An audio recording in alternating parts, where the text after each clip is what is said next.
বার কর। জিবরিল বলে আল্লাহ কোন জায়গা থেকে বার করবো? আল্লাহ বলে যেখানে দেখা হার রয়েছে দেখা মাল বার কর। কি মাল? দেখা দেখা হাতের পোশাক থেকে কনি পর্যন্ত হাত সোজা না দেখা, কথা বলেন সোজা। কনি থেকে হাত পর্যন্ত হাতটা সোজা না দেখা, সোজা। পায়ের গোছ থেকে নিয়ে হাঁটু পর্যন্ত হাড় সোজা না বেঁকা, হাঁটু থেকে কোমর পর্যন্ত সোজা না বেঁকা। আবার এই মাঝখানে যে আছে আমাদের শিরডালা এটা সোজা না বেঁকা, সোজা। আল্লাহ বলে সোজা মাল বার করলে হবে না, বেঁকা বার কর। জিবরিল বলে আল্লাহ বডির ভিতর থেকে, আদমের বডির ভিতর থেকে বেঁকা হাড় বার করতে হবে। বলে হ্যাঁ।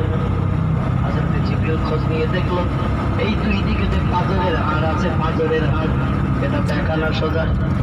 গরু ছাগল যখন জবাই হয় চামড়া ছাড়ানোর পরে পাঁজরের হাড় বেরিয়ে যায় না, যায় না? দেখবেন একটু ধনুক মার্কা বেঁকা কি না, একটু ধনুক মার্কা বেঁকা। আল্লাহ বলছেন বেঁকা হাড় বার কর। জিবরিল বলছেন সোজা করলে কি? আল্লাহ বলছেন সোজা করলে মেয়েরা জীবনের স্বামী স্ত্রীতে ঝামেলা বাঁধাবে না, ঝগড়া করবে না, দ্বন্দ্ব করবে না। এজন্য বেঁকা হাড় দিয়ে মেয়েদের বানাবো। বা সবসময় বেঁকা বেঁকা চলবে, সবসময় বেঁকা বেঁকা চলবে। স্বামী আর একটা, স্বামী পছন্দ করবে যেটা, স্ত্রী পছন্দ করবে আর একটা। স্বামী স্ত্রীর ভিতরে সবসময় একটু বেঁকা বেঁকা মনোভাব থাকবে, অশান্তি বাঁধাবে, ঝামেলা করবে। এজন্য সোজা হাড় দিয়ে বানানো যাবে না, একটু বেঁকা হাড় দিয়ে বানাতে হবে। জোরে বলুন সুবহানাল্লাহ। তবে আপনাদের গ্রাম দক্ষিণ বামুনিয়া নাকি?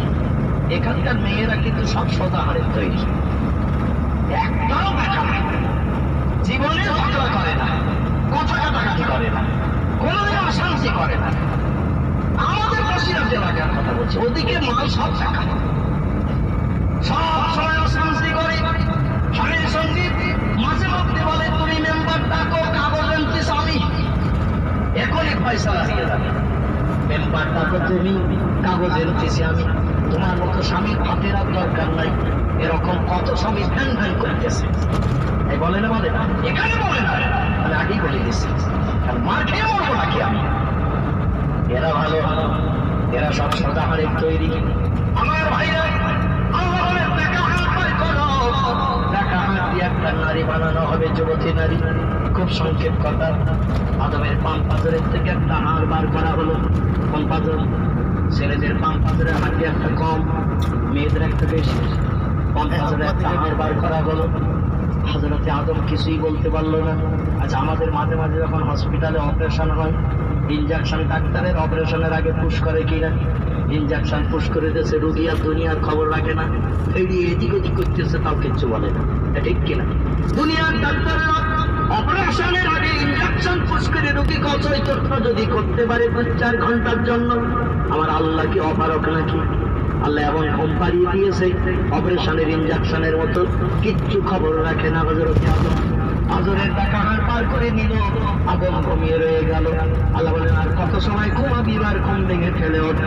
হযরতে জিবরিল হাড় পার করে আমার আল্লাহর সামনে তুলে ধরলেন। আল্লাহ শুধু একটু বললেন কোন?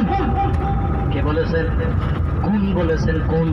যে কোন বলেছেন এক যুবতী সুন্দরী, অস্পরা বিশ্ব সুন্দরী তৈরি হয়ে গেছে। এই মেয়েটির নাম হযরতে হাওয়া। কি নাম? 18 বছরের যুবতী সুন্দরী, অপরূপা লাবণ্যময়ী চেহারার এক নারী তৈরি হয়ে গেছে। আল্লাহ যুবতীটিকে আদমের পাশে দাঁড় করিয়ে রেখেছেন।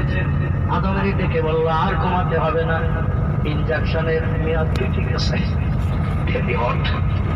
আদম ঘুম ভেঙে ঠেলে উঠেছেন পাশমরা খেয়ে। আচ্ছা, এই ঠেলে উঠেছেন, নজর পড়বি না পড়বি না সেই যুবতী মেয়েটার দিকে? যুবতী সুন্দরী নারী, একটা পুরুষের সঙ্গে একটা নারীর যদি চোখাচোখি হয়, আর ও যদি একটু চেনা লোক হয়, মেয়েদের গুড হ্যাবিট বলেন আর ব্যাড হ্যাবিট বলেন, চেনা লোকের সঙ্গে যদি একটু রাস্তাঘাটে চলতে যেয়ে নজরে নজরে হয়, ও ঠিক করে হাসে না, হাসে না? এই কথা বলেন, হাসবি না? চেনা লোকের সঙ্গে যদি রাস্তাঘাটে পথে কোনো মেয়ের সঙ্গে কোনো ছেলের যদি দেখা হয়, দেখবেন ঠিক করে হাসি দেয়। আরে হাসি দিলেই ছেলেরা মনে মনে চিন্তা করে 98% আমার হয়ে গেছে, 2% মাত্র বাকি, নম্বরটা কবে পাবো? সেদিন 100% হয়ে যাবে, কোনো সন্দেহ নাই। কারণ ঠিক করে হেসেছে একবার কোন ছেলের দিকে তাকিয়ে, এ মনে মনে ধারণা করছে আমার 98% শতকরা হয়ে গেছে। যদি একটাবার ফোন নম্বরটা পেয়ে যাই, পাচ্ছেন যেটা বাকি রাতের গভীরে সেটা আমি 100% করিয়ে নেব। ঠিক না ভুল? আপনাদের ছেলেদের কোনো মোবাইল টোবাইল এখন কিচ্ছু নাই, যা আছে আমাদের বসিরহাটের দিকে। রাতের বেলা শুয়ে পড়ে যখন বালিশের পাশে বিড়ি আর মোবাইল ছাড়া কোনো কেউ শোয় না। সিগারেট বিড়ি মোবাইল খোয়নি।